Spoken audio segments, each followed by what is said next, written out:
Hi, this is day 3 of week 1 of 52 weeks of blogging, and wow, did I pick a big topic. We're talking about guns.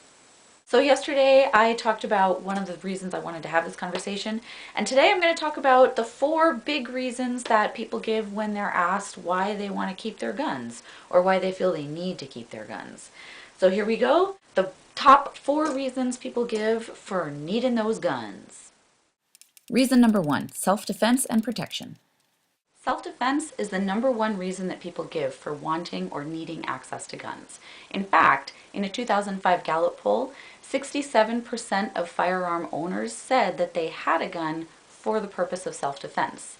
And yet, a 2000 paper published by David McDowell and others found that out of 3,006 surveyed households with a gun, only 1.6% of them used a gun in self-defense, and 94.8% of them didn't use their gun at all. And all the other people who used a gun had a good reason, like they were a policeman, or they were in the military, or something along those lines. 1.6% is kind of a small number, considering the large number of people who feel that they need a gun for self-defense. And I think that's something worth thinking about. Now, as far as reports that guns are used more often for self-defense than for criminal reasons, unfortunately that's inaccurate. In the 1990s, the National Criminal Victimization Surveys reported that there were almost 10 times as many uses of guns for criminal reasons than for reasons of self-defense. Reason number 2, it's a hobby, also phrased as, I just really like guns. So some people just really like guns, and they collect them for a hobby. And I can understand that. Hobbies are fun, and hobbies are really important. They're what help us become more than our jobs and our families and our house. But at the same time, I don't think we should really place my desire to have a particular hobby, or your desire to have a particular hobby, or anyone's for that matter, over the needs of the general public.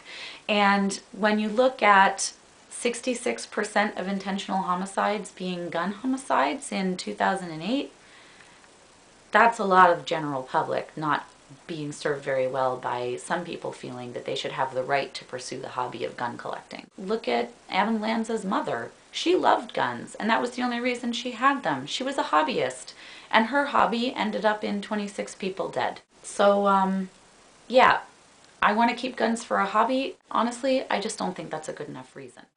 Reason number 3, hunting. Now, hunting is an interesting one because on the one hand, there are some people who live in really remote areas and it's hard for them to get to the grocery store, and meat is really expensive, and the areas are overpopulated by deer and other wild animals, so it makes sense for them to hunt. But on the other hand, we have the people who just want to have a hunting license for the hell of getting to shoot something, and it's not necessarily necessary. In fact, there are some parts of the United States where there are so many people who want a hunting license that they have to give them out by lottery because, frankly, the animal population just doesn't warrant that many hunters. As far as the hobbyists go, really, again, I think you can find another hobby. On the other hand, for those people living in remote areas where there is true overpopulation of deer and other wild animals, and for whom it makes a lot of sense to hunt and get their meat that way, then I think we could reconsider our systems for giving out hunting licenses. For example, Germany. Germany requires that before people can get a firearms license, they pass tests that are both vocational and practical. They have a genuine reason for wanting a firearms license. Hunting is included in one of those reasons. Additionally, in Germany, every gun owner has to pass background checks that consider both their mental health and their criminal background. And minimum age for gun ownership in Germany, 21 years of age. In the States, in a lot of places, you can get a hunting license just by showing that you're over 18 or over 21 and having the money to pay for the license. I think some more regulation is worth looking into. Reason number 4, the Constitution says I can.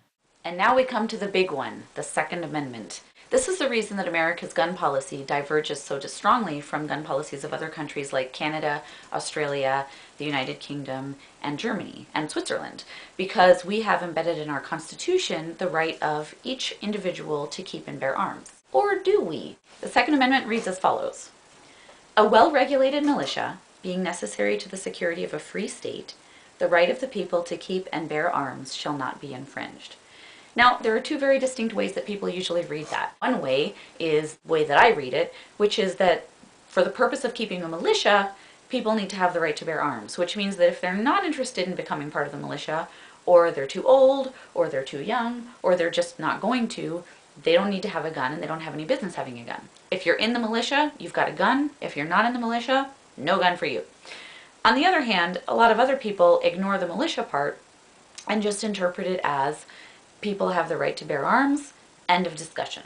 The Supreme Court itself waffles back and forth on the meaning of that particular amendment, depending on the sitting judges and where their alliances lie. You're allowed to disagree with me on that because we're all grown-ups. And for those of you who do disagree with me, which is totally fine, guess what? I think my idea is outdated anyway. When they drafted this amendment, they were not thinking about things like drones and missiles and nukes and fighter planes and tanks and all the other things that the modern military has access to. And I don't think civilians should have access to those things. I think civilians should stay far, far, far away from those things. Additionally, though, I found some really interesting information about the Second Amendment. And that is that when they wrote it, it wasn't necessarily only about oppressive governments.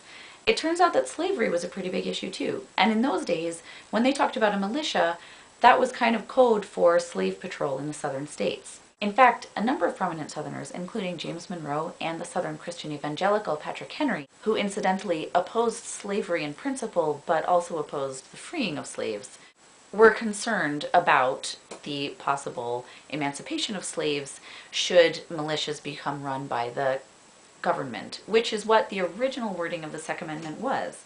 The Second Amendment originally read, "The right of the people to keep and bear arms shall not be infringed. A well-armed and well-regulated militia being the best security of a free country. But no person religiously scrupulous of bearing arms shall be compelled to render military service in person." Patrick Henry actually went on record as complaining, "If there should happen an insurrection of slaves, the country cannot be said to be invaded. They cannot, therefore, suppress it without the interposition of Congress. Congress, and Congress only, can call forth the militia." He then went on to say, "In this state there are 236,000 blacks, and there are many in several other states. But there are few or none in the northern states.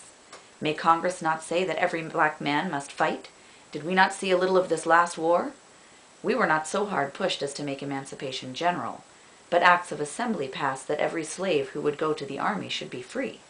To make a long story short, James Madison caved. He reworded the Second Amendment to get rid of the word country and replace it with the word state. And 200 years later, we're trying to figure out how to stop people from shooting up school children and moviegoers. Go figure. I don't really think that's what James Madison had in mind. And frankly, I think the whole Second Amendment thing needs some serious reconsideration. So you're free to disagree with me. Let's take it to the comments. Thanks for watching, and I'll see you tomorrow.